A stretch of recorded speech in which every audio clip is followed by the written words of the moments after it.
Jadi ulama dulu kalau belajar Quran itu gampang sekali. Saya berkali-kali cerita, yang kitab saya baca di rektorat namanya Syajaratul Ma'arif. Itu kalau cerita bikin judul itu enak sekali. Babuna fil ibad bikulil bilad. Bab seseorang di mana saja hidupnya harus bermanfaat. Terus dalilnya itu hanya mengutip makalahnya Nabi Isa, wa ja'alani mubarakan ainama kuntu. Ciri utama seorang nabi apa? Saya di mana-mana adanya berkahi orang, jadi berkah bagi orang lain. Maksudnya tidak jadi problem bagi orang lain. Artinya kamu hidup entah di Jogja seperti Pak Ono orang Jember, saya orang Rembang. Hidup di Jogja manfaat, di Jember ya manfaat, di mana-mana. Saya pernah di Korea seminggu ya manfaat. Saudara kita TKI yang di Korea ya manfaat, di sana bikin masjid, bikin apa. Karena ngendikane Allah menceritakan Nabi Isa siapa? Wa ja'alani mubarakan ainama kuntu. Saya adalah orang yang di mana-mana berkah. Artinya manusia eksistensinya harus seperti itu, hidup di mana saja. Gampang sekali memahami. Pernah Imam Syafi'i ditanya, kalau kamu nggak kehilangan air atau nggak ada air di satu daerah, cari-cari dulu sampai nggak ketemu. Setelah nggak ketemu air, baru kamu boleh tayamum. Imam Syafi'i ditanya, apa dalilnya harus mencari dulu? Kalau nggak ada air ya langsung tayamum saja. Kenapa harus nyari-nyari dulu? Jawabnya Imam Syafi'i itu gampang sekali. Qala ta'ala falam tajidu ma'an. Kemudian kamu tidak menemukan air. Di mana-mana tidak menemukan setelah mencari. Kalau belum mencari namanya tidak tahu.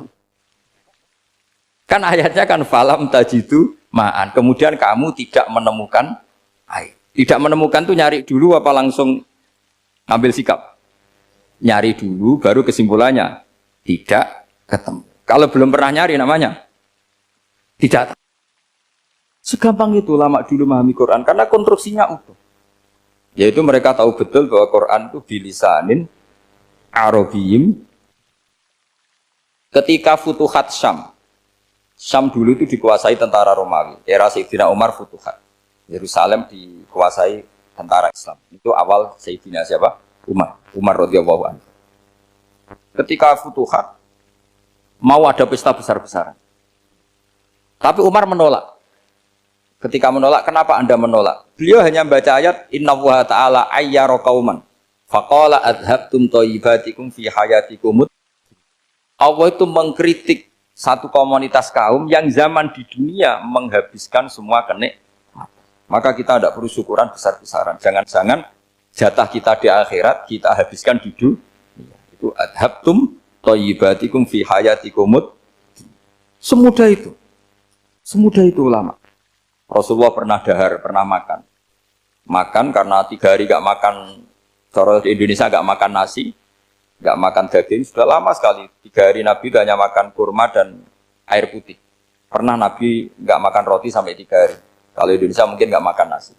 Di hari ketiga, ada sahabat yang berbaik hati, Nabi disembelihkan kambing, dipotongkan kambing, Nabi disuruh dahar. Itu baru dahar setengah piring, Nabi berhenti. Ketika ditanya, setengah piring itu kan sudah kuat. Untuk sholat, untuk apa sudah kuat.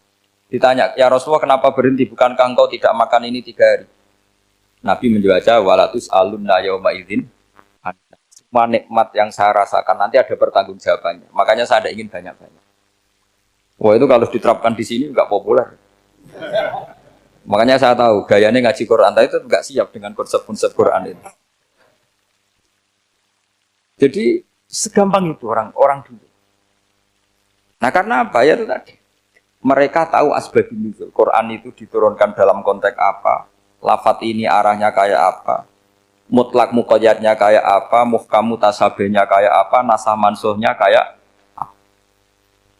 Nah sedikit saya cerita ini mungkin contoh terakhir supaya agak lama-lama, nanti bingung kalau lama. Yang bingung ya saya, bingung cara memahamkan. Jadi kalau guru itu kan bingung cara memahamkan, kalau murid bingung cara memahami. Nggak tahu tingkat kebingungannya sama. Kalau guru itu bingung cara memahamkan. Kalau murid bingung cara. Jadi ini pertemuan 2 kelompok bingung. Yang satu bingung cara memahamkan. Yang satu bingung cara. Kalau orang ekstremis bingung cara merusak suasana. Itu nggak benar itu. Ada loh. Rasulullah itu nabi. Itu paling pusing yang ngadepi orang-orang yang ekstrim. Karena apa? Cara berpikir itu lompatannya itu enggak tertib. Jadi Nabi itu cara berpikir itu kecerdasan nubuah. Sementara orang ekstrim cara berpikir itu kecerdasan nafsu. Bukan kecerdasan manusia. Kalau manusia masih baik nafsu. Misalnya begini, kalau dalam tradisi nubuah itu, saya dengan Pak Anu berteman lama, mulai tahun 2000 berapa. Itu kalau Pak Anu bertamu ke saya, harusnya tidak usah tak kasih makan. Karena sudah dekat. Tapi kalau kenalan baru itu dikasih makan, disangoni. Jadi Nabi itu perilakunya agak unik. Akhirnya ada orang yang cara berpikir itu dangkal. Ya Rasulullah ini tidak fair. Yang iman lama tidak diservis, yang iman baru diservis. Cara berpikir Nabi begini, seorang Ansor itu kan sering memberi Nabi. Perjuangannya Nabi ditopang orang apa? Ansor. Donatur lah, kira-kira orang Ansor itu donatur. Donatur itu keren. Karena donatur itu artinya al-yadul ulya khairum minal yadis. Sehingga ketika Nabi sudah menguasai negara, menguasai Mekah Medina, sudah futuhat, itu orang Ansor tetap nggak diservis. Yang diservis Nabi itu orang-orang baru masuk Islam, disebut wal mu'allafati qulubuhum atau Islam mu'allaf. Ada 1-2 orang yang protes, tentu yang nggak pinter. Bukan protes pasti tidak pinter. Wong iskal-iskalnya sendiri, otaknya nggak sampai-sampainya sendiri, orang lain disuruh jawab. Makanya di sini tidak ada tanya jawab, nanti iskal-iskal kamu sendiri, bingung-bingung kamu sendiri, saya disuruh jawab. Berarti Gus Pak nggak mau ditanya, ya memang nggak mau karena tadi jawab sendiri aja, nanti pinter sendiri, kapan-kapan pinter sendiri. Akhirnya tanya begini, cara tanya gini, ya Rasulullah, ini nggak fair. Orang sudah Islam lama setelah negara terbuka milik Anda, setelah kita menang, setelah kita menguasai negara, tidak kamu servis. Sementara yang baru Islam kamu, Nabi itu bertanya senyum-senyum, rileks saja. Lama-lama tambah ekstrim pertanyaannya. Kata Umar, ya Rasulullah saya beri izin untuk membunuh orang ini. Umar itu pikirannya karena mangkel lo Nabi. Nabi jangan. Kalau kamu bunuh, nanti apa kata orang banyak? Inna Muhammad dan yaktulu ashabah. Dikira Muhammad membunuh sahabatnya sendiri. Nabi masih mendengar. Komplainnya masih mendengar. Lama-lama Nabi memberi penjelasan. Kamu ini orang Ansor. Kamu biasa memberi saya, memberi dana perjuangan. Memberi itu hebat. Saya tidak ingin menurunkan grade Anda. Grade sebagai pemberi, berarti kelasnya elit. Sekarang menjadi penerima. Itu tidak bagus. Itu betapa Rasul ini namanya kecerdasan nubuah. Kalau orang biasa memberi, biar memberi saja. Supaya dia tetap heroik, tetap patriotik, tetap keren. Karena mentalnya pemberi. Jangan sampai dari mental memberi, kemudian mentalnya peminta. Jadi kalau Pak On jadi tim suksesnya Pak Jokowi, dia tidak minta-minta. Kalau dulu kampanye, ya kampanye saja. Biar memberi, terus nggak pernah minta. Meskipun akhirnya ya gelong. Tapi Nabi dulu tidak gitu. Jadi orang Ansor itu nggak pernah diservis. Padahal jasanya kayak gitu. Supaya kelasnya tetap kelas elit, yaitu pemberi, penanggung jawab. Nabi nggak ingin orang Ansor turun grade menjadi penerima. Orang-orang yang cerdas nubuah menerima konsep Nabi seperti itu. Tanya sama Pak On, saya dan Niko terjemahan UI itu puluhan tahun sama Pak Jun. Itu beliau ke kontrakan saya ke rumah beliau. Tidak pernah berharap apa. Saya sangat tertutup. Bukan apa-apa ya, kalau ingin memberi saja. Kontribusi saya pada Al-Quran. Saya tidak kepikiran mendapat. Supaya heroik. Tapi orang-orang yang cerdas amatir tadi, ini nggak fair. Wong yang memberi lama kok dapat servis sedikit. Nah, sekarang itu problem zaman akhir sudah mulai seperti itu. Nah, orang ini namanya Dzul Khuwaisirah. Ini yang nanti punya anak turun Khawarij. Khawarij itu orang yang ibadahnya hebat, tapi cara berpikir tentang nubuah salah. Orang lagi Khawarij itu orang yang ibadahnya hebat, tapi cara berpikir nubuah salah. Nubuah itu unik. Nubuah itu cara berpikir tadi. Apa ya? Melihat sesuatu yang benar, biar benar terus. Gitu. Yaitu tadi, mental memberi itu ya biar memberi terus, tidak usah di-share. Maka ketika Abu Bakar jadi Khalifatul Rasulillah, itu ada sistem kepegawaian. Itu gajinya Umar yang sudah Islam lama, gajinya Abu Bakar yang sudah Islam lama. Itu sama Abu Sufyan sama, padahal Islamnya Abu Sufyan baru setelah Fathu Mekah, kira-kira baru setahun. Terus diprotes sama orang-orang, ini Islam lama kok gajinya sama Islam yang baru setahun kok sama. Kata Abu Bakar, fadailuhum indallah, mereka punya kelebihan Islam lama itu indallah, nanti balasannya biar surga. Kalau di dunia sesuai profesinya. Artinya profesi kalau penjaga kantor ya berapa, kalau dosen berapa, pokoknya ya sudah. Dan itu diterima oleh sahabat, semuanya menerima konsep itu. Era Umar agak dibalik. Abu Sufyan kira-kira gajinya 1 juta, yang lainnya yang menangi Nabi mulai awal gajinya 10 juta. Ditanya, ya Umar, kenapa ini jadi rubah seperti kebijakan Abu Bakar, tidak seperti Abu Bakar? Jawabnya Umar lucu. Fawwah la usawwi baina man qatala Rasulullah wa baina man qatala ma'a Rasulillah. Demi Allah saya tidak akan pernah menyamakan orang yang dulu merangi Rasulullah yaitu Abu Sufyan dengan orang sing selawase dari Rasulullah yaitu Sayyidina Ali dan sebagainya. Ini penting. Artinya ketika gajinya orang saya seperti Ali radhiyallahu anhu itu tinggi itu bukan karena lamanya Islam, tapi karena lamanya iman. Jadi mulai dulu ijtihad itu ada dan dulu dia biasa saja. Karena tadi ada kecerdasan nubuah. Saya ulang lagi, ada kecerdasan apa? Sekarang itu kecerdasan tomak atau kecerdasan nafsu. Itu kalau sampai ngaji kitab tasawuf, itu bab bakhil itu tidak ada. Menurut kitab tasawuf, medit itu tidak ada, kikir itu tidak ada. Yang ada itu tomak. Tomak itu berharap dikasih orang lain. Sampai pernah enggak bilang kalau artis-artis di Jakarta kikir? Tidak pernah kan? Karena kamu tidak pernah ingin diberi. Tapi kalau kamu punya pacar karena kenal tidak pernah ditraktir, oh pacar saya kikir. Karena kamu ingin diberi. Pernah enggak kamu hukumi orang lain kikir yang enggak kenal? Padahal tidak pernah memberi kamu. Apa kak? Karena kamu tidak pernah ini. Coba sekarang kamu saya tanya, ini latihan cerdas. Definisi kikir itu apa tuh Pak? Enggak pernah memberi kamu kan? Artis-artis Jakarta, tokoh-tokoh nasional pernah nggak memberi kamu? Enggak kan? Tapi enggak pernah kamu vonis kikir. Karena kamu enggak pernah tomak. Tapi pacar kamu, kok amin ditraktir terus? Atau istri kamu, atau mertua kamu, kok enggak ngasih warisan, kamu bilang kikir enggak? Sebabnya kikir betul apa karena kamu tomak, berharap? Tomak. Maka di kitab tasawuf itu enggak ada bab kikir, yang ada bab tomak. Karena asal usul menvonis orang kikir itu karena tamak. Maka jangan banyak kenal orang, nanti banyak hukum kamu kan. Sombong juga gitu, di tasawuf itu enggak ada bab sombong. Karena orang hukumi orang lain sombong itu karena kamu ingin dihormati. Ada orang enggak kenal, terus lewat saja enggak tanya kamu bilang sombong enggak kan? Tapi kalau kenal, oh sombong betul, kenal enggak tanya kan gitu. Jadi tasawuf itu sisi unik dari khazanah Islam. Makanya di tasawuf itu enggak ada kritik terhadap kikir. Ya tentu kikir itu buruk, pasti ya kikir itu buruk. Tapi nggak perlu dikritik. Jangan-jangan yang salah kamu. Mau kenal Pak On di PPAI terus ingin jadi sekretarisnya. Terus ingin kenal Pak Jokowi ingin jadi menterinya. Nanti kenal rektor ingin jadi pegawainya. Ketika nggak diturutin bilang Pak Rektor kikir. Tapi orang lain ya Kak pernah berharap. Mungkin nggak menvonis Pak Rektor atau Pak On ini kikir. Enggak kan?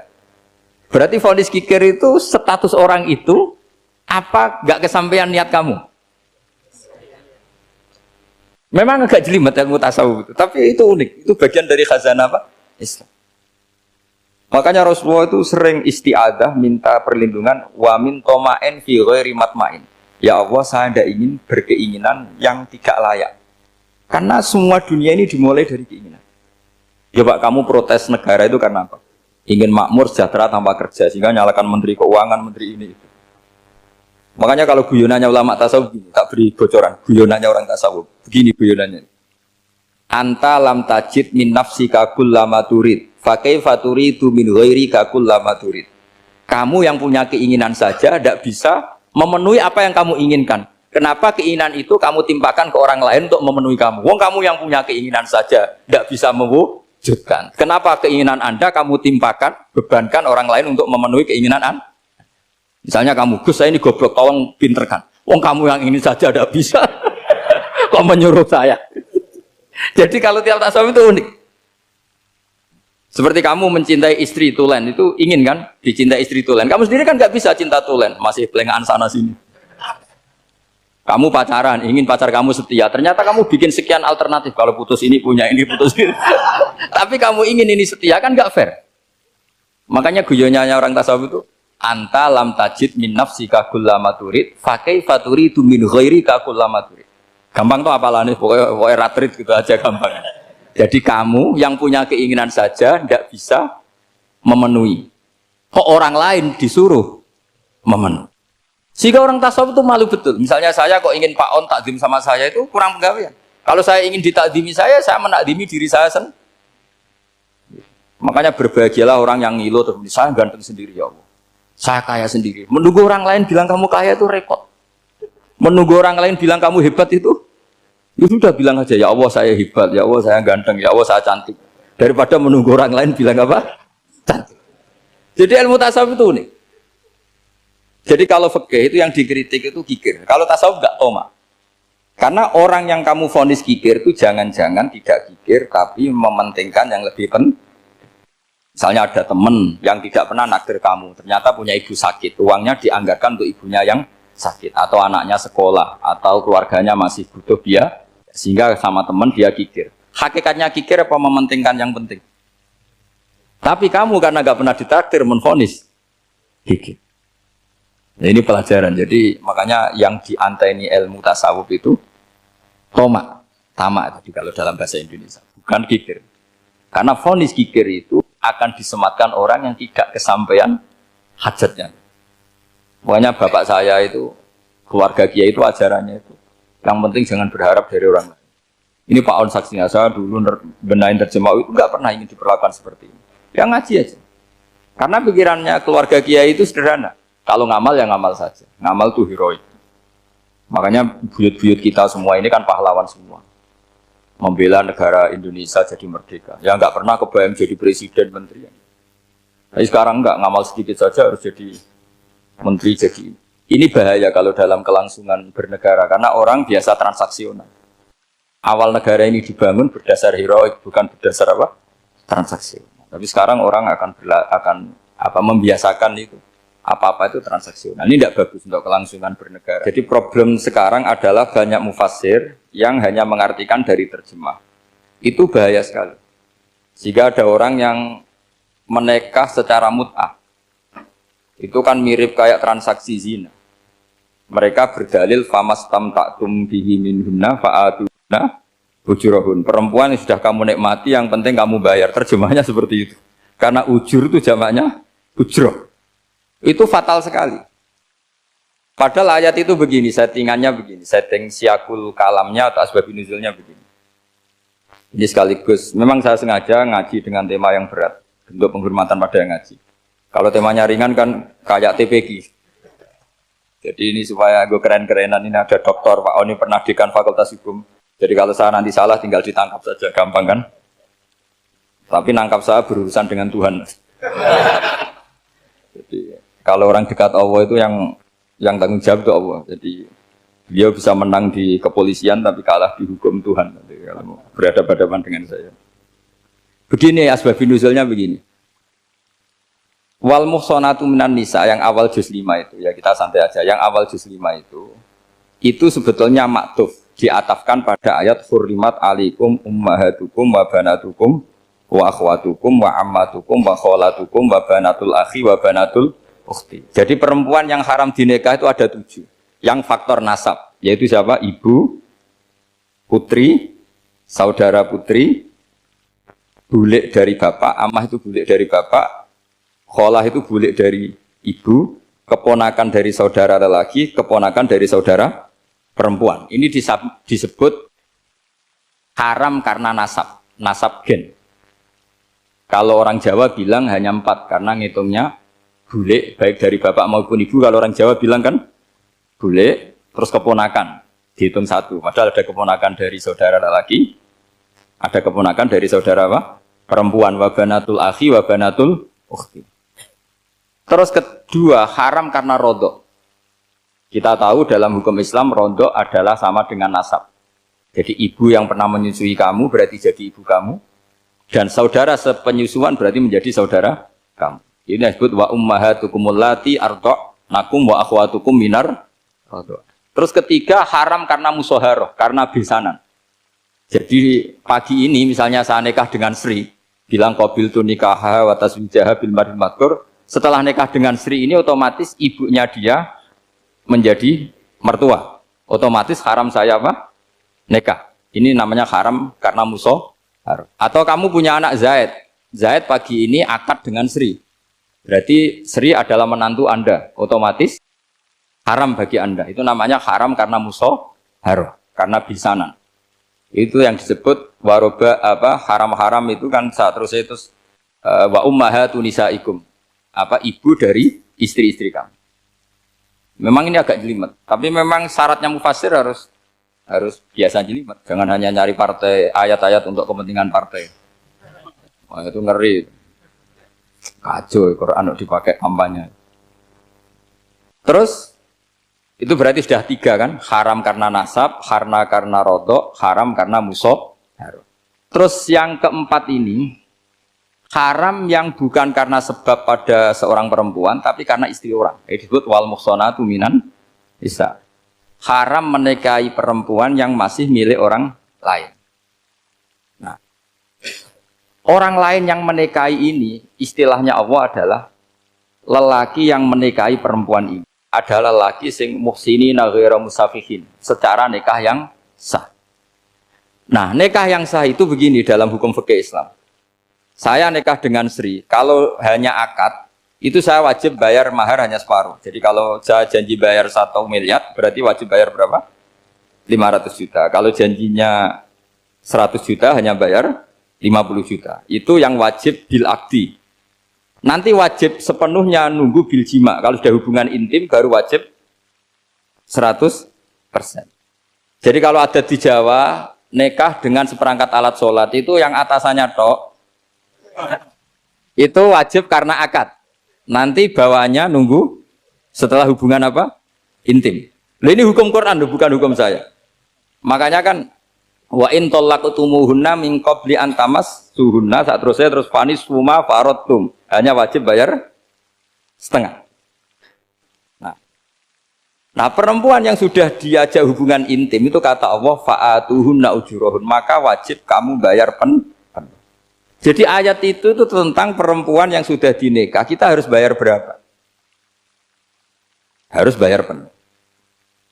Ini penting saya utarakan. Nah, problem kita sebagai orang Indonesia, ini juga problem Pak On, problem semua kiai. Mahar di Indonesia itu nggak bisa dibahas di Quran. Karena keterlaluan, kecilnya itu keterlaluan.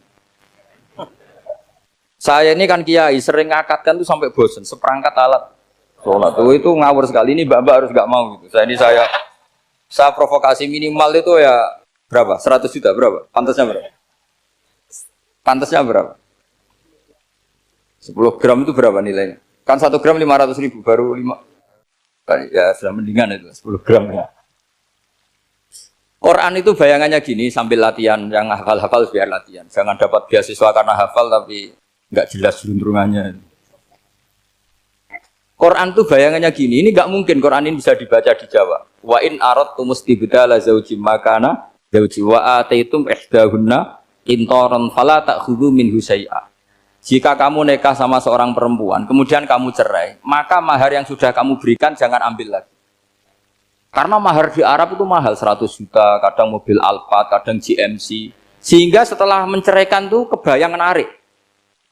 Kok enak, dulu saya memberikan itu kan karena dapat servisnya, sekarang sudah saya cerai, saya tarik. Kalau mahar di Indonesia kan seperangkat alat sholat. Jadi gak kebayang ada kalimat fala ta'khudhu minhu syai'a, jangan ambil lagi. Kebayang ngambil aja enggak? Apalagi kalau nikahnya sudah 2 tahun kan sudah lucu, sudah. Tapi kalau di Arab itu kebayang karena mahal. Makanya orang Arab suka nikah orang Indonesia karena murah. Jadi bahasa kintoron itu harta yang enggak ternilai. Wa ataitum ihdahunna kintoron. Yang enggak ternilai, mahal betul. Itu pernah saya hitung, ada yang mahar itu 400 juta, ya sekira segitu. Nah, makanya setelah dicerai, Allah memperingatkan setelah kamu kasihkan, ya jangan minta lagi. Kenapa kepikiran minta? Karena jumlahnya besar. Kalau di Indonesia kepikiran nggak minta, ya? Nggak kepikiran, saking kecilnya. Perangkat alat sholat, kadang 1 juta. 1 juta itu setelah hubungan intim, sebelumnya yang wajib hanya 500. Itu kan nggak kebayang. Makanya susah ngartikan Quran di Indonesia, kadang susah karena kadang terlalu. Itu pernah Sayyidina Umar radhiyallahu anhu pernah bilang begini, wahai para perempuan, mahar itu jangan mahal-mahal, kasihan para lelaki. Itu ada perempuan alimah, ya orangnya alim betul, meskipun nggak pernah sekolah di UI, tapi alim gitu. Itu usul langsung gini, ya Amirul Mukminin, laisa dzalika laka ya Amirul Mukminin, waqad qala ta'ala wa ataitum ihdahunna qintaran. Kamu hanya seorang Amirul Mukminin, tidak berhak bikin aturan pembatasan mahar. Allah saja tidak batasi, kenapa kamu batasi? Sehingga dulu yang namanya nikahnya Sulaiman Agung atau Jamaluddin siapa Ratu Agung, kalau hadiah ya sampai Tas mahal itu kan dari bahasa Arab mumtaz mahal. Mumtaz itu istimewa, mahal itu tempat. Dia punya istri yang sangat dicintai, dikasih hadiah mumtaz mahal. Terus ilat Jawa jadi apa? Tas mahal. Itu sama Mujid Ulil Albab kalah. Itu kalau cerai kan kepikiran minta lagi. Dikasihkan yang baru. Tapi kalau di Indonesia tidak mungkin karena apa tadi? Seperangkat alat sholat. Begitu nyari yang murah lagi. Yang bagus kitanya, bungkusnya yang bagus. Dulu Rasulullah SAW ketika di Mekah itu sholat menghadap Ka'bah. Tapi setelah pindah di Madinah, di mana Madinah itu ada komunitas Yahudi dan Nasrani, Rasulullah itu menghadap ke Baitul Maqdis. Kira-kira 16 bulan. 16 sampai 17 bulan. Semua riwayat itu kisarannya hanya 16 sampai berapa? 17 bulan. Sehingga orang Yahudi itu bilang begini, Muhammad ini baiklah, meskipun dia membawa agama baru tapi kiblatnya masih ikut kita, masih baik kan. Setelah 16 bulan Nabi diperintahkan Allah untuk menghadap ke Ka'bah. Awal liwajaka syatral Masjidil Haram. Maka orang Yahudi itu berontak. Berontaknya adalah kiblat mereka ditinggalkan. Cara berpikir orang Yahudi itu kiblat mereka ditinggal. Sehingga mereka bilang mawallahum an qiblatihim allati kanu 'alaiha. Apa yang menjadikan umat Islam berpaling dari kiblat Baitul Maqdis. Kemudian mereka provokatif betul. Ini perlu diperjelas. Provokatif. Bilang begini. Inna Muhammadan tahayyara fi din. Muhammad ini bingung dalam beragama. Sehingga habis ngomong A, ngomong B. Habis kiblat Ka'bah, kiblat Baitul Maqdis.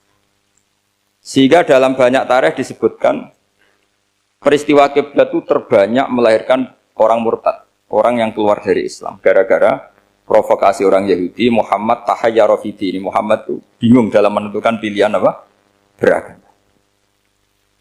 Kemudian walhasil singkat cerita akhirnya Nabi itu madhep Ka'bah.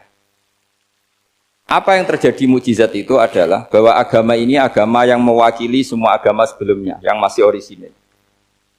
Yaitu Nabi akhirnya berargumentasi Ka'bah adalah kiblat yang asli, yang lebih tua. Terus mereka tanya, buktinya apa? Dijawab oleh Quran, fihi ayatum bayyinatum maqamu apa? Ibrahim. Ka'bah bukti tertua adalah di situ ada makam Ibrahim. Makam itu jejak kaki. Ya kalau bahasa Indonesia makam itu kuburan. Kalau dalam bahasa Arab makom itu jejak apa? Jejak kaki. Sehingga diketahui oleh sejarah dibuktikan di situ ada jejak kaki siapa? Nabi Ibrahim. Sementara nisbatnya Baitul Maqdis itu adalah kepada Nabi Musa dan Nabi Harun. Yang ini adalah turunan dari Nabi siapa? Ibrahim. Hikmahnya apa? Begini, sebagai bukti bahwa Baitul Maqdis pernah menjadi poros Islam atau poros Tauhid, maka Nabi Muhammad pernah disuruh menghadap ke Baitul Maqdis. Buat inget-ingetan kalau ini pernah menjadi poros apa? Tahu? Tapi tetap tua-tuaan masih tua apa? Ka'bah. Nah, kenapa tua Ka'bah tadi? Karena Ibrahim adalah Abul Anbiya, bapak dari para. Dan di situ ada jejak kakinya. Fihi ayatum bayyinatum maqam. Bukti itu belum cukup. Dibuktikan lagi bahwa Ismail kecil itu hidupnya di Ka'bah. Kita tahu sa'i bainas Safa wal Marwah adalah karena Siti Hajar sedang mencari apa? Jadi ada bukti sekian, bukti empirik bahwa Ibrahim itu kiblatnya itu Ka'bah, bukan Baitul. Sehingga ada kata-kata fihi ayatum bayyinatum maqamu Ibrahim. Nah, tanpa ngerti asbabun nuzul, kamu akan mengartikan fa'ina ma tuwal fasamma wajhu itu salah. Karena di situ kamu menghadap mana saja, maka di situ ada ridhonya Allah. Maka para ulama memberi catatan, maksudnya begini, kamu menghadap kemana saja, asal itu yang diperintahkan Allah, maka di situ ada ridhonya. Harus seperti itu maknanya, disesuaikan dengan konteks asbabin nuzul. Tanpa seperti itu tidak bisa. Dan masih banyak lagi kepentingan tentang asbabin. Maka nggak mungkin kita maknani Quran tanpa mengenal yang bernama asbabin nuzul. Karena makna ayat itu bisa kacau kalau kita tidak tahu asbabin nuzul. Yaitu kayak tadi makna fa'ina ma tuwallu fasamma wajhu. Itu maknanya kan kamu menghadap mana saja, boleh saja di sana ada ridhonya Allah. Berarti kan bisa ke timur, ke selatan, ke utara, ke barat. Itu bahaya betul. Sehingga kata ulama, harus mengkaji asbabin nuzul. Supaya porsi ayat ini sampai semana jauhnya itu kita tahu. Tanpa tahu itu tidak bisa. Begitu juga menyangkut kiblat. Sekarang saya tanya, kemarin kan ramai dulu di Kemenak, kiblat semuanya diukur dengan GPS, terus beberapa masjid dikomentari salah, karena diukur pakai apa? GPS. Kalau dalam bahasa falak disebut yaumarosdil kiblat. Memang bisa diilmoni. Tapi pertanyaannya begini, dari awal Allah ngendikan fawal liwajaka syatral masjidil haram. Kamu yang penting sholat itu menghadap masjid. Masjid itu ya bangunan. Sehingga kata Ibnu Abbas yang diriwayatkan banyak ulama mengatakan Al-Ka'bah kiblatun li ahlil masjid wal masjid kiblatun li ahlil haram wal haram kiblatun li ahlil masyriq wal maghrib. Jadi kalau orang di dalam masjid kiblatnya harus Ka'bah. Di luar masjid kiblatnya asal bangunan Masjid Haram. Tapi di luar sini kayak di Indonesia boleh semua tanah. Kenapa begitu? Kata Ibnu Abbas karena Quran turun bilisanin arabiyyin. Jadi kalau orang Jogja kalau mau ke Jakarta arahnya kemana? Barat.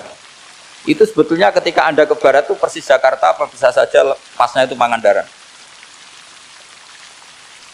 Tapi orang itu akan bilang kalau ke barat ya ke Jakarta. Meskipun presisi Anda tepatnya di Pangan. Nah kiblat seperti itu, asal orang menghadap ke barat itu orang sudah bilang ke nggak usah sedetail misalnya harus pas Ka'bah. Saya pernah debat sama tim ahli Kemenak. Nggak bisa Gus, sekarang ada GPS harus tepat Ka'bah. Terus saya bilang gini, kalau teori Anda benar, berarti semua masjid luasnya maksimal 16 meter. Ka'bah itu luasnya hanya 16 meter. Berarti Masjid Ulil Albab yang pojok sana sama pojok sana, kira-kira itu ya sudah tidak kena Ka'bah. Kalau harus tepat, Ka'bah itu kan diameternya hanya 16. 16 sampai 18 kalau nggak salah. Berarti semua masjid kalau ingin tepat Ka'bah harus pas 16. Kalau terlalu luas pilihannya harus cekung. Kan jadi aneh. Makanya saya itu sering Pak, dulu saya ini biasa debat fikih. Kalau di tradisi pesantren namanya Basul Masail. Saya punya teman yang paling kurang ajar, yang paling saya kenang dalam sepanjang sejarah. Dulu itu kalau debat fikih itu ya seru. Kalau aturan fikih kan gini, soft paling baik itu kan soft pertama. Baru kedua, baru ketiga. Yang paling keren kan soft awal, soft. Terus teman saya bilang gini Pak, ya kalau gitu gini aja Gus, desain masjid itu memanjang utara selatan. Biar semuanya soft awal. Gara-gara didesain begini kan ada soft 2, soft 3. Apa susahnya? Kita bikin mulai awal supaya masjid itu memanjang utara apa? Selatan. Supaya semuanya soft awal. Ya kalau ada hukum ya diimplementasikan dalam desain bangunan katanya. Itu kan kacau. Terus akhirnya saya jawab, lalu setelah begitu yang paling afdol siapa? Yang dekat imam. Ya sudah, bikin cekong saja kalau gitu. Artinya gini ya, beragama itu yang sehat. Jadi beragama itu berdasar riwayat. Berdasar riwayat, pernah ada ulama yang ngitung. Madinah menghadap Ka'bah itu ya tidak pas. Pernah dihitung pakai GPS. Kiblat Madinah ke Ka'bah itu ya tidak pas. Tidak seperti yang pernah dianjurkan Kemenak. Karena apa? Agama ini mengikuti bilisanin arabiyyin. Mungkin seperti jenengan gini. Semua ini istilahnya apa? Menghadap Gus Bah. Padahal ada yang agak sana, agak sana. Semuanya ngaji sama siapa Gus? Ya sudah. Istilahnya bertatap muka. Memangnya kita benturan. Ini bahasa. Jadi seperti ini semua namanya apa? Berhadap. Padahal ada yang agak samping, agak samping. Ka'bah juga gitu. Sebenarnya tidak se-ekstrim yang dibayangkan orang-orang. Cuma kalau bisa tepat, ya kita harus tepat. Tapi tetap saja tidak perlu 16 apa? Fa'aina ma tuwallu fathamma wajhuhu. Itu artinya menghadap. Menghadap itu menghadap arah. Makanya Allah tidak dawuh fawal liwajhaka nahwal Ka'bah, tapi fawal liwajhaka syatrul Masjidil Haram.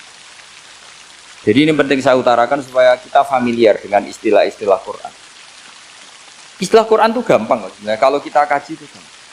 Problem kita tidak pernah mengkaji. Jadi semuanya asing, apalagi kelangsungan beragama. Sehingga seperti saya ini masih punya desa-desa binaan di Sragen, di pedalaman Papua sekalipun. Saya punya santri banyak di Papua. Itu kalau cerita itu unik-unik. Itu mau Jumatan, itu nggak ada orang Papua. Sudah datang setengah 12. Itu datangnya 3 jam. Di situ mau ketemu santri 3. Semua, karena ya akhirnya mereka tanya gini, Pak. Pertanyaannya itu, Gus, boleh nggak Jumatan orang 3? Secara fikih Syafi'i kan harus orang 4. Boleh. Kemudian mereka tak bilang, buat sholat duhur saja. Mereka nggak mau. Wong Jumat kok duhur. Harinya kan Jumat, masa sholatnya? Sehingga kita yang jadi kiai akhirnya nyari fikul madzhabil arba. Nyari fikih madzhab 4. Ternyata Imam Malik membolehkan orang 6. Ada yang bilang 12. Yang penting keceluk jamun itu kelompok. Kalau 3 kan belum keceluk apa? Belum disebut apa? Kelompok. Ini penting saya utarakan supaya kita berjuang itu bukan karena service seperti ini kayak di Ulil Albab, masjidnya keren, kampus swasta tertua, terus termasuk nomor 1-2 di Indonesia. Oke, kita syukur dengan kebesaran UI. Tapi yang namanya dakwah itu menjadikan orang tidak tahu menjadi tahu, termasuk kepada desa-desa tertinggi. Sama, yang namanya menteri itu pembantu presiden untuk memenuhi kebutuhan rakyat banyak. Sekarang misalnya menteri pertaniannya itu hebat, cerdas, tapi petani nggak mau nandur padi, mau apa itu? Coba yang membantu ketahanan pangan itu para petani mau nanam padi apa karena menteri pertanian? Karena petani mau nanam. Ya sudah GR saja, kita pembantu presiden semua. Karena ikut menyumbangkan ketahanan pangan. Tapi kamu kan nggak digaji, kita keren, ngamal tanpa harap gaji. Ini penting. Supaya Anda itu nggak hati kecil gitu. Ikut menyumbang negara tanpa ingin dapat gaji. Keren nggak? Nah itu nubuah. Apa? Nubuah. Orang Ansor itu seperti itu. Sehingga ketika Rasulullah wafat dan ada kompetisi kepemimpinan, itu orang Ansor gak ikut. Sudah kita makmum saja, silahkan dibagi di saking baiknya orang Ansor. Nah, makanya saya ulang lagi ya. Kecerdasan nubuah ini yang gak difahami orang Khawarij. Orang Khawarij cara berpikir yang kerja banyak harus dapat banyak. Sementara kecerdasan nubuah enggak. Yang biasa memberi terus memberi saja biar derajatnya tetap al-yadul ulya.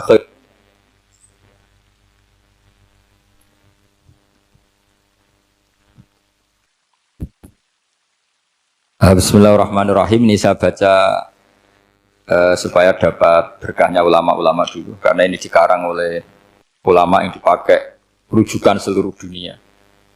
Begini, qala Ibnu Taimiyah, ma'rifatu sababin nuzuli yu'inu ala fahmil ayat. Jadi mengenali asbabin nuzul itu membantu memahami secara benar ayat itu. Karena tadi kalau ayat itu dipotong, itu maknanya bisa kacau. Kayak tadi, famastam ta'tum bihi minhunna fa'atuhunna ujuruhun. Kalau diterjemah itu kan mendukung kawin mut'ah. Kalau terjemahnya saja, perempuan siapa saja yang pernah kamu nikmati, yang penting kamu bayar. Itu kan aliran sesat dan menyesatkan. Itu konteks asbabun nuzul tidak seperti itu. Perempuan yang sudah menjadi istri kamu, seorang lagi perempuan yang sudah menjadi istri kamu, jika sudah kamu hubungan intim, maka maharnya harus dibayar penuh. Tapi kalau belum hubungan intim, maharnya hanya wajib separuh. Fanis suma farotum illa ayafuna au yafu alladhi biyadihi uqdatun nikah. Tapi tadi kalau di Indonesia gimana Gus? Ya itu yang repotnya, maharnya itu tadi mau kena atasan dan apa? Bawahan. Wah kacau kalau di Indonesia. Sehingga kita bingung kalau dalam logika Arab kan gitu. Bayangannya kalau cerai, kata Allah, fala ta'khudhu min syai'at. Harta yang sudah kamu berikan ke istri jangan diambil lagi. Sampai dilarang ngambil tuh karena jumlahnya banyak sehingga kepikiran ngambil. Kalau di Jawa nggak usah dilarang, sudah tidak akan ngambil karena rukuhnya sudah lusuh. Itu susahnya baca Quran di Jawa ya. Karena dari awal maharnya terlalu apa? Kecil. Terus beliau Imam Suyuti termasuk di sini menyontohkan yang pasti salah kalau difahami, yaitu tadi ayat apa itu fa'inama tuwallu fastammanwa wajib. Jadi beliau terus meringatkan betapa pentingnya mengenali asbabin nuzul. Karena asbabin nuzul itu gampang. Saya ulang lagi, asbabin nuzul itu gampang. Gampangnya begini ya, kan ada satu peristiwa, misalnya begini, Rasulullah itu kan mengkritik penuhanan Lata dan Uzza, berhala-berhala itu dituhankan, dikritik sama Rasulullah. Kemudian mereka begini, karena mereka biasa personifikasi Tuhan. Muhammad, kalau Tuhan itu tidak Lata Uzza dan itu terbuat dari batu, lalu Tuhan Anda itu dari apa?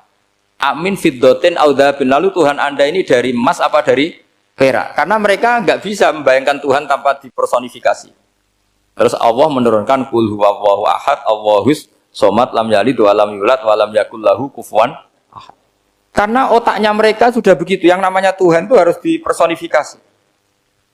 Makanya saya kemarin di Korea seminggu, cerita yang paling unik gini Pak On, ada bos Islam, ada bosnya TKI yang baik. Mereka mengizinkan pekerjanya sholat.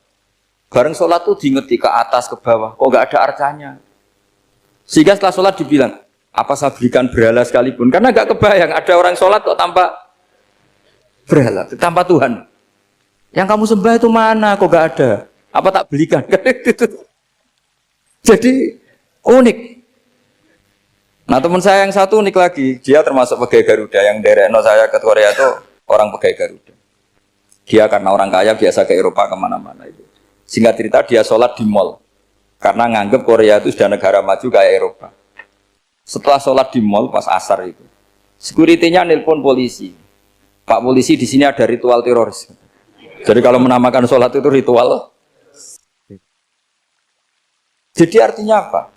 Ritual-ritual yang kita lakukan itu macam-macam cara pandang. Orang ateis itu kan Cina, kan Korea itu kan ya Cina lah, Korea, Jepang, RRC itu kan sipit. Itu ya yang namanya ibadah, sembahyang harus ada patungnya atau ada arcanya atau ada benda-benda itu. Orang Islam kan nggak ada sama sekali. Makanya mereka itu kok bisa? Nah, problemnya kita, saya ulang lagi, ini problemnya. Problemnya kalau ada itu ya repot. Begini misalnya, ini masih tentang asbabun nuzul. Ini contoh terakhir, tentang masih asbabun nuzul. Umar radhiyallahu anhu, sahabat Umar itu kalau mencium Hajar Aswad itu sambil gedumel. Tidak berdoa, tapi gedumel. Masyhur. Itu ada di Bukhari.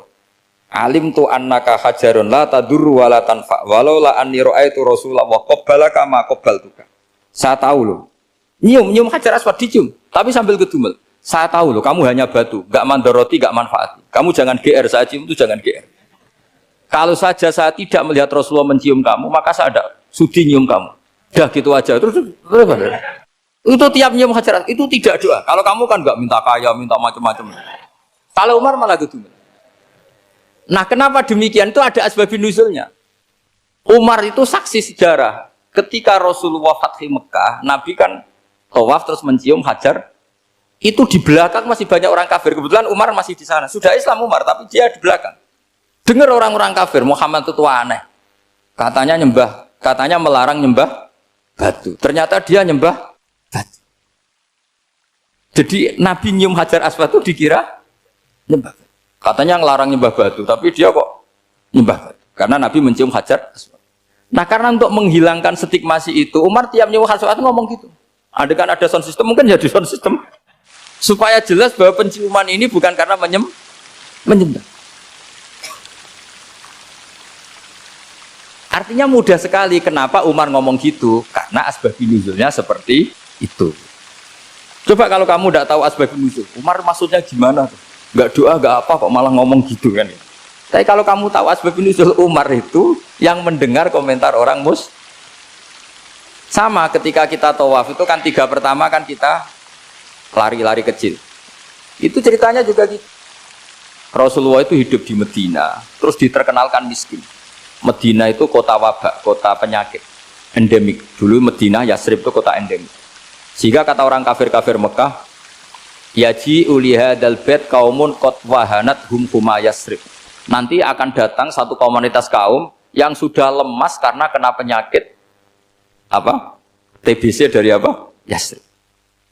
Nabi dengar itu makanya terus bilang ke para sahabat, tunjukkan kalau kamu kuat dengan cara lari 3 kali. Terus pakai pakaian yang kelihatan maco, yaitu yang dipakai lelaki-lelaki. Bahunya dikelihat.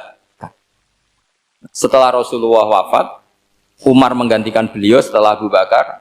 Umar bilang gini, sebetulnya tawaf seperti ini, yaitu lari pertama 3 putaran pertama lari dan memperlihatkan pundak seakan-akan orang maco itu sudah nggak perlu, karena alasan itu sudah tidak ada. Tapi ini tinggalan Rasulullah, maka jangan rubah ya tetap seperti ini. Akhirnya meskipun sudah tidak ada alasan tadi menjawab stigmasi orang apa kafir, tetap tawaf seperti. Jadi memang agama itu unik. Kadang kita harus tahu alasannya, tapi alasan itu kalau menjadi mahatul hukmi, pijakan hukum sah. Misalnya kamu terus bilang gini, ya berarti tawaf sekarang bebas, gak perlu seperti itu. Kan alasan itu sudah ada. Tidak ada. Nah di sini pentingnya riwayat. Riwayat itu begini, logikanya sudah nggak ada, tapi kaifiah itu, cara itu masih kita terus. Dan itu memang, saya ulang lagi, harus tahu asbabun nuzul. Saya beri contoh ya misalnya, wa idza darabtum fil ardi falaysa 'alaikum junahun an taqsuru minas shalah. Terus ayat di mana? In khiftum ayyaftinakumul ladzina kafaru. Jika kamu pergi dalam keadaan takut ditangkap orang kafir atau takut diculik orang kafir, maka kamu boleh mengqasar salat. Itu jelas ada ayat in khiftum ayyaftinakumul ladzina kafaru. Jika kamu takut diculik orang kafir. Sehingga ketika ba'da fathi Mekah, setelah Mekah dikuasai Islam, Umar tanya, ya Rasulullah, kenapa engkau masih sholat qasar? Bukankah kita sudah aman? Waqad qala ta'ala in khiftum ayyaftinakumul ladzina kafaru. Allah ngendikan boleh mengqasar itu kalau dalam kondisi takut. Waqad kunna fi amrin, sekarang kita sudah aman. Jawabannya Rasulullah itu unik. Ya Umar, hadhihi shadaqatun faqbalu shadaqah. Ini sedekahnya Allah, bonus, sudah terima saja, enggak usah catatan-catatan gitu. Sehingga era Umar ya ada lagi yang tanya Umar ke gitu.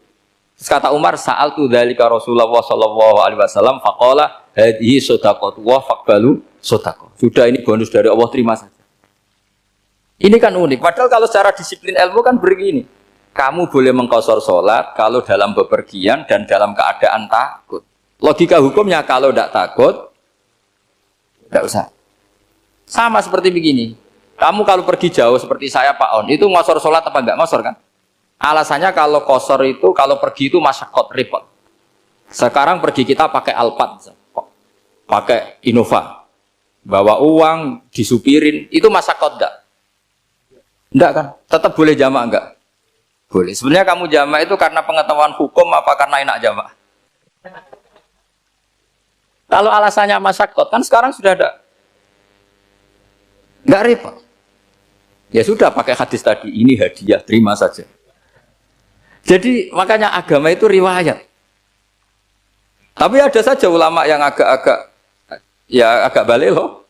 Agak balik loh gini, banyak juga ulama misalnya duwe gawe, ibunya sakit terus ribet jamak sholat. Kenapa? Ribet ngurmat ibu. Makanya ada saja kiai yang duwe gawe mantu itu terus jamak sholat, tapi jangan ikuti. Tapi ada saja karena alasannya jamak itu karena apa? Repot. Ya ada saja, tapi ya jangan ditiru. Cuma saya ini cerita apa ya, analisis hukum itu memang agak-agak unik. Jadi tadi kadang Nabi itu ditanya, ya Rasulullah, kita dulu boleh jamak qasar ini kan karena in khiftum ayyaftinakumul ladzina kafaru, takut diancam orang kafir. Sekarang aman, kenapa tetap jamak? Jawabnya Nabi, ini hadiah, terima saja. Ya ada sahabat yang bantah, kenapa Nabi? Allah itu zat yang baik, kalau sudah ngaji bonus nggak pernah ditarik lagi. Makanya Nabi kalau berdoa itu unik. Ya, siapa yang disiksa di dunia karena dosanya, fawahu akramu min ayyus sanniya uqubatahu fil akhir.